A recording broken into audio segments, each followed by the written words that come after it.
Good morning everyone. So, karon akong i-demonstrate ang unsaon pagbutang sa current username, I mean pangalan sa user dinhi. Kung gusto ninyo nga butangan og kana bitang mga greetings pag-open sa app, kung kinsay naka-login mo reflect ang iyahang ngalan dinhi or asa ba ninyo siya ibutang, okay? So, and then, second na akong i-demonstrate is about pop-up menu. So, sa Java naatay ginatawag na pop-up menu where if we click a certain button or component, mo show og mga menu, no? Nag-pop up lang siya diha sa below sa iyahang invoker component.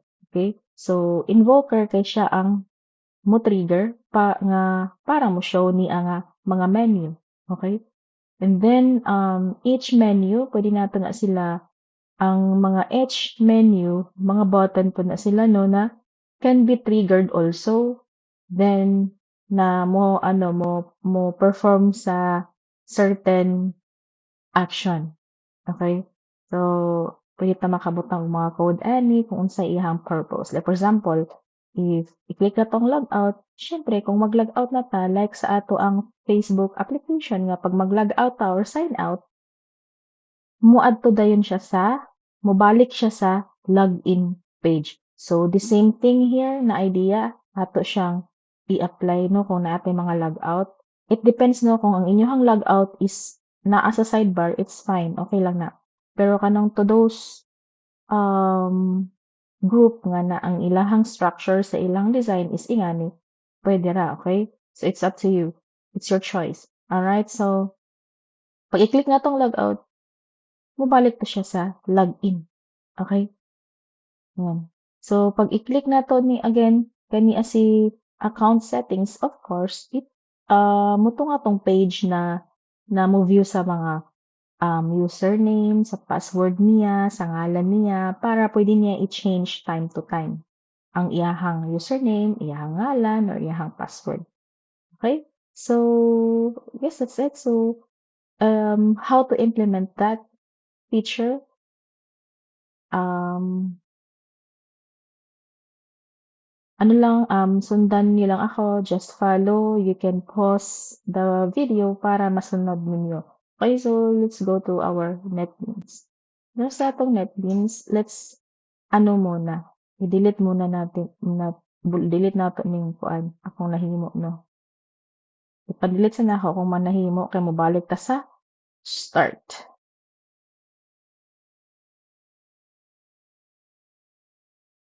So, nawala na ba siya?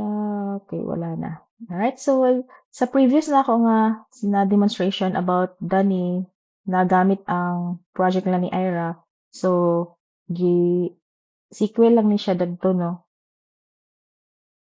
nga nagbutang ta og current user sa main ana in order to get the current user na naka-login. Okay? Tapos ato siyang ipasa, i-access dinhi sa mga panels na atong i-view no sa atong screen. Okay, so to structure the pop-up menu, mag-prepare na ta daan og icon for it kung unsa inyong icon nga ibutang, user icon ba or whatever. Okay, so sa ako um magbutang ko og ang button. Kopyahon lang nako ning button na naa dinhi sa ano nila ni Ira sa sidebar. Then ako siyang butang dinhi no i-paste nako siya diri. So, pag-paste, syempre dili siya moadto sa asa nimo siya gusto i-paste. I-move na lang na siya. Okay. Then here. And then gusto na ako mura kanang transparent lang siya, siyempre kuhaon na ako ang pinaka-base color aning ilahang design sa ilahang background para ako siyang i-background dinhi sa ilahang sa button. And then ang iyahang foreground font color, I'll make it white, ganyan. And then dinhi siyempre ang text for the meantime butangan sa nato og name. Name sa user dapat ang mo-display dira. And butangan na 'to og icon. So sa akong icon na ibutang is a person icon or so ang nasa image nagbutang nako ha og icon para dali nako pag-navigate. So, person icon nga white. So make sure na ang inyong icon is naay version na color, naay white, naay dark color. Okay, kay depende man sa color sa ato ang button. So, kani siya transparent man. So, gusto na ako white pud ang icon, white pud ang text para ano more siya kind of transparent, naay transparent. So, i-adjust nako ang font size kay medyo dako ra ang akong icon. I will adjust it into 18 na size. So, ganyan. And then, as you can see here, pikit ra kaayo or sikit ra kaayo ang icon og ang ngalan. Pwede na nato siya ma-adjust through its properties. So, asa man na siya dinhi siya sa icon text gap. Pangitaon na to si icon text gap. Nara. Si icon text gap atong ibutang na 10 or pwede pod ano 15 depende kung unsa inyong gusto. Okay? And kung gusto ninyo i-change ang plaster mauna ang ngalan ay ang icon, pwede na siya. No, dinhi gyapon siya sa properties, find the alignment or horizontal text alignment or position, ayan. Si horizontal text position, naka-trailing siya. So, let's place it on the left. Okay? So, pwede na siya, no? Ang text na ana din sa unahan sa icon. So, it's up to you kung unsay inyong design. Alright? So, sa akin is, ano lang, balik lang na ako siya sa trailing. Okay? So, I think it's kind of bit, layo ra kaayo ang icon sa I'll stick to 10. Okay? So, ganyan. Now, what we're going to do next is to rename this variable because ang sayang purpose ani is to show the menu. So, akong pangalan og button, show menu. Ayan. And then after that, since nagikopya na ako ni siya, dinhi sa sidebar, syempre kung unsay code ani na gikopya nato, maapil po na niya kopya. So, adto ta, tumutangan siya event action perform. Wala pa di ay no, dili wala siya na apil. Wala din na-apil ang code. Okay, so I know. Wait. Ay kay wala pa man day code dinhi sa sulod nga ano nila ni Ira. Okay, so ayan. So muni siya ang action perform. So muning method 2, dinhi nato ibutang ang logic na magpa-show ng or magpa-display ng mga menu. Okay? So next na 'to nga buhaton, balik ta dinhi sa atong design.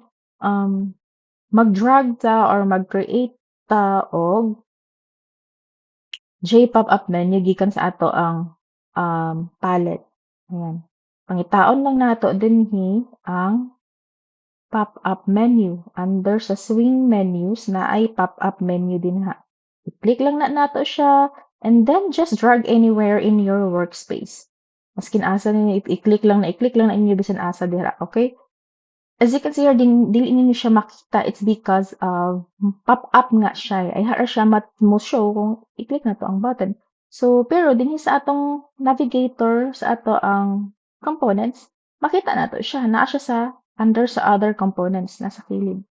So, pwede na to siya ilisan og ngalan or ilisan jud nato ang variable or button butangan na to og pop-up menu na variable. And then, dinhi sa iyaha, we can add items. Kay kani siya, container ra ni siya. No, siya ang container, base bali. So, pag-add sa item, adto lang ta sa iyahang properties ni pop-up menu, and then, no, i-right click lang ni pala. I-right click si pop-up menu, tapos pangitaa ang tawag ani, add from this palette. Ayan. I-select ang add from palette and then i-select ang menu item. Kung you think na ang menu item ninyo is na a checkbox or radio button, you can select that as well. But for me, it's just a normal menu item. So I will select the menu item and then I can add more. Okay, so I will add more. And then from that naatay duha ka buok. So ilisa nato ang mga variable ani nila. Kani siya for button to trigger the account settings. I will name it button account and then sa ikaduha I will name it button logout. Okay, pang trigger man siya sa pag logout na action. And then we change the variable, we should also change the text. Kana ang label ba niya? No. So, kaniya siya for account settings. For account settings, kaning isa, properties, logout. Okay, so now what we're going to do is to try this pop-up na dapat mo show siya when we trigger this button. Okay, so since na mauni siya ang invoker or kana ang mo trigger to show the pop-up menu, we need to add a code inside this button. Okay, so inside this action perform. So balik ta sa iyang code action perform and then here. Sa action perform, I hope na klaro siguro na din na nyo ang code. Ganun.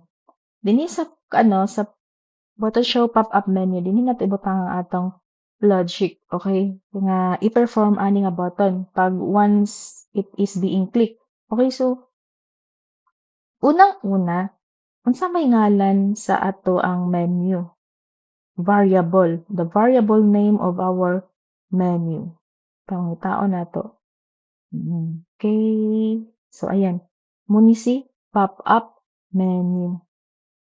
Kani si pop-up menu, ato siyang tawagon, no? Tawagon ninyo ang ngalan sa inyong pop-up menu ha, katong container sa mga menu, and then dot show. Kung atong tan-awon ang show nga method is naa siya tulo ka parameter, nakabutang dinha ang component nga kinsay nag-invoke sa iyaha or kinsa ang nag-trigger sa iyaha nga mo display. Og ang ikaduha is ang X, ang ikatulo is ang Y.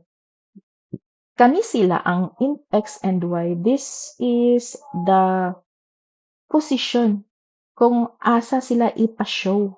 Okay? So, ang width and height ang atong kuhaon. So, ato lang ni siyang i-enter. Ganyan. So, mo ni siya. Kaning this, ato ni siyang ilisan sa ngalan sa ato ang button. Variable name, kani nga button ha. So, ang ngalan niya ana is button show menu. Tapos, gamiton pagyapon nato ni siya para makuha ang iyahang width kay gusto nato siya nga didto siya mo show sa kay kung dili nato na siya ilisan class tan-aw nato ha. Ato ning i-run ang atong program sa nga ingana lang sa ang atong code. Okay, so run. Tan-aw nato og mo show ang atong pop-up menu. Yun. So wala pa din ako na change yung default. Oh, naa siya, ni show siya. Pero asa man natabunan niya ang button. 'Di ba natabunan niya ang button nga nag-trigger sa iyaha and then as well as nag-overlap siya dinhi sa atong frame. Ako sa ni inaog ang atong netpins. Ayan, 'di ba? Nag-overlap siya dinhi. Tapos natabunan niya ang nag-invoke sa iyaha. Supposedly mga pop-up menu is dapat dinhi ra gid na siya mo show sa baba, sa below sa nag-trigger sa iyaha. So, basta ni i-close and let's go back to our NetBeans. And then adto sa ta sa design B, ato sa ni ilisan iyahang kuan nga naka-background whites because of still nakaganito pa din. So I'll make it ay no, not it's not white. Kani ade pala. Mali kani nga color. So i-change nato ang iyahang border color kay mao ning custom nga button 'no ang akong gigamit. Ayan. Tapos atong i-run otro para makita nato kaagad ang changes. So dinhi, pag i-click nako na siya, oh, 'di ba overlap, nag-overlap siya and then natabunan niya ang button nga nag-invoke sa iyaha. Okay, so ang atong goal is para dapat siya sa ubos or siya mo tunga. So now let's modify this code now. Kuhaon nato ang nag-invoke sa iyaha variable, kuhaon nato ang iyang with get with and then kanipod sa pikas na sa last na parameter height atong kuhaon. Ayan.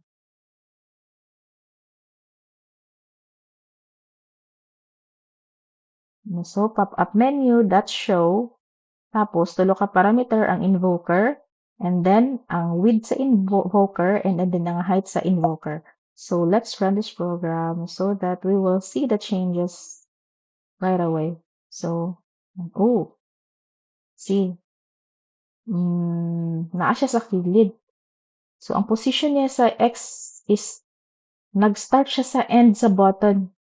No, nag-start siya, nitunga siya sa pinaka last sa button, then didto siya nigawas, mas ni-overlap siya. So, ang atong problem is dapat, ang unahon nato is dapat mo start siya. Dapat diri siya mag-start, diri dapit.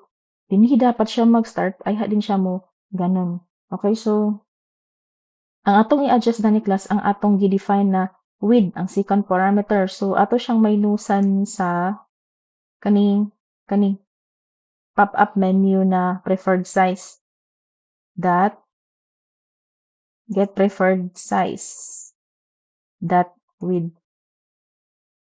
Okay, so ayan. Second parameter nato to define its position x. Mao ni asya class no button that get width. We can perform mathematics here. Okay, mura na tag ka ng kuan, di ba? So para makuha na to ang right positioning sa ato ang mga menu or pop-up menu. So, button siya menu that get with minus pop-up menu, kani ang variable sa ato ang pop-up, then get preferred size. So, let's run our program and let's see kung say changes or sakto ba ang ato ang code. Oh, sakto na siya. Okay? Tanawa class na ana siya sa ubos and then dinhi siya nag-start, di ba tanawa? Wala na siya ni overlap. Kung dinhi nag-end ang button, dinha pod siya nataman, okay? So nag-ano siya, start siya diri dapit. Okay? So ang next natong buhaton is ato siya at pwede nato siya i-adjust ang height aning mga menu. So pwede pa nato i-adjust ang iyahang mga font style, font text or background. Okay? So ato siyang i-adjust no kani siya ang height para mas baga ang iyahang kuan space. So ato ta balik ta sa atong design, then dinhi ta sa menu, atong agtuon or i-change ang iyahang preferred height and width. Kaya murag taas ra pud siya kaayo. Ayan.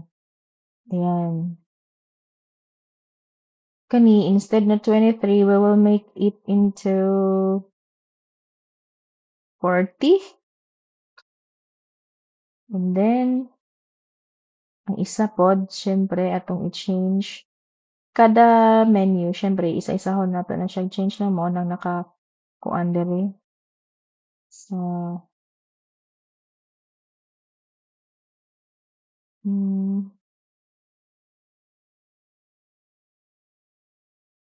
preferred size. Hmm. So, atong i-run upro. Una na, nibaga na siya, okey? Nibaga na siya.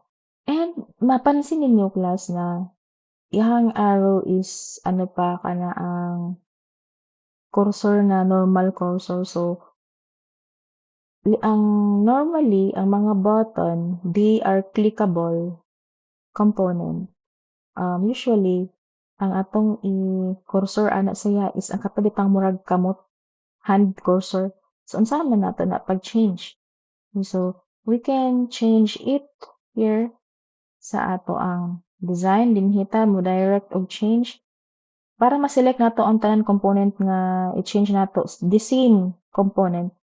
I-click nato ang usa, click din ang shift, and then ang isa pa. Okay? And then i-hold ang shift ha para lang ni sa ano class sa kanang bitang madungan nato para dili nato siya maisa-isa og modify kay isa ra man ang atong i-change, parehas ra man sila. So, adto sa iyahang cursor, naay cursor method ani ayan. Mo ni si cursor method, i-change nato niya into hand cursor. And then let's run our program again. Ingani gyud siya. Kailangan nato makita diretso ang effect. Ayan, muna siya. No, na-hand na siya. Okay? So, if you are wondering na nung mas murag tsada-tsada ni ang pop-up menu sa kaysa sa inyohang nabuhat diya karon, is it because of I already or I added a layout or thin layout dinhi sa frame. Kani oh. Di ba naata sa main extends JFrame, kani si flat Mac light laugh dot setup mao ni siyang nagpatsada atong component. So ako siyang kuhaon ha. And then tan-aw nato otro i-check nato kung sa itsura na atong component kaniha. So ingani siya. Gwapo magyapon siya. Di ba? So dark blue and then dili siya rounded corner. It's up to you kung inganin mo stick mo sa ingani or butangan ninyo flat light laugh. Okay? So giwala na nato ang light laugh no. Mas makita ninyo niya kung unsay itsura kay napamantay other components na himuon. Okay? So next nato buhaton is butangan nato ni action perform kani ang button account and button logout. So kani si button logout is syempre mo logout ang imong account, okay? And then pag mo logout na gani unsa atong ipa-show ang katuang login or unsa pa na diha ang inyong home baka ha katuang na get started or something ganon. Okay? So dinhi ato na siyang butangan og action perform sa events. Dinhi ta sa events, action, and then action perform. Automatically, it will generate a method no na mo trigger sa event. And then, sa iyang buhaton, kopyahon lang nato to ang code nga magpa-display sa login panel because it's still the same raman sila og concept. Okay, so kani kopyahon nato ng upat and then here tangta diri. Syempre, si login panel nag-instantiate ta para maka-create og object ni login panel and then si this. Ang this dili na siya mao it's because ang atong ipasa dapat ang frame nga si main which is na ato na siyang na-initialize no before. So, ato siyang ibutang dira.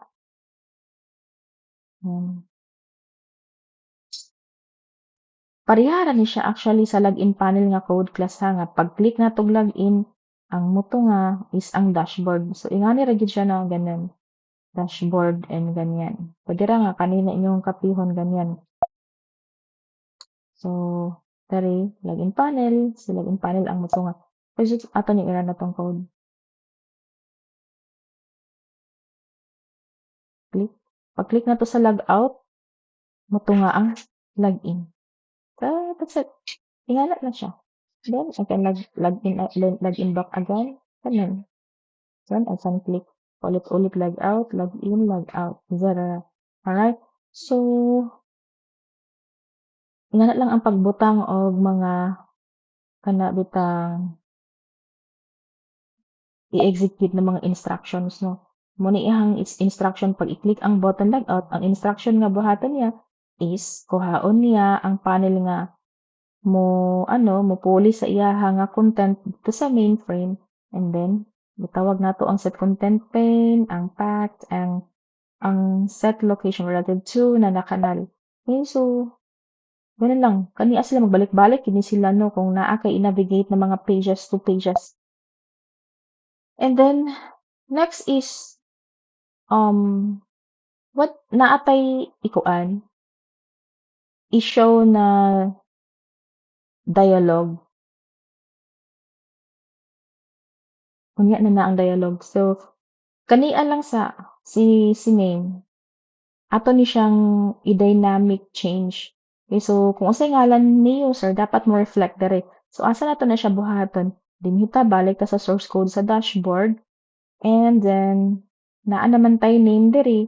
Ato lang to siya i-set ang text sa button. So unsay ngalan ng button dani is button show menu. So pag button show menu dinhi sa components dinhi lang ta sa ubos nato ni siya. Dinhi lang ta sa ubos tawagon nato ang button show menu dot get text and then name. Okay. No, not get text pala, set text. Kasi mag-set tayo ng text. Dili man ta magbutang og text. I mean, mag-set man ta og text, dili man ta mo kuha og text. So, since na mag-set ta og text, atong iset ang name nga variable nga atong gikuha dinhi, no? Sa previous di ni siya nga na demo class.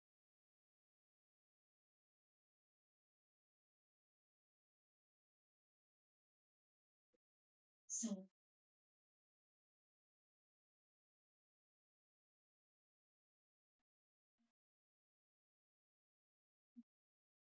okay. So, ato siya.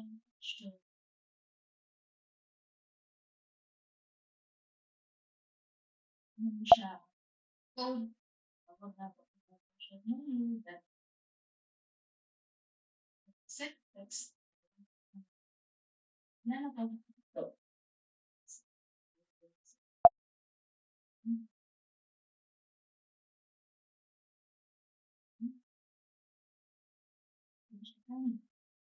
Yung ilagin si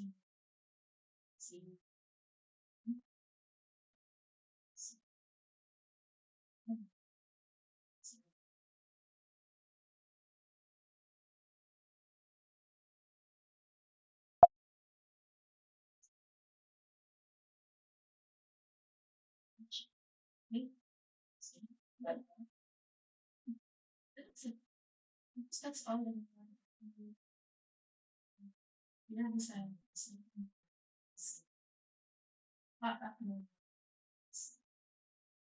Pwede naman ito na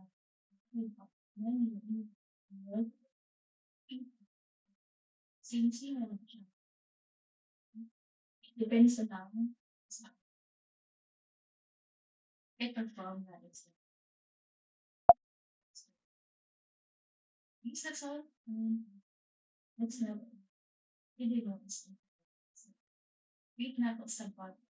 Function o the sa So, this is all the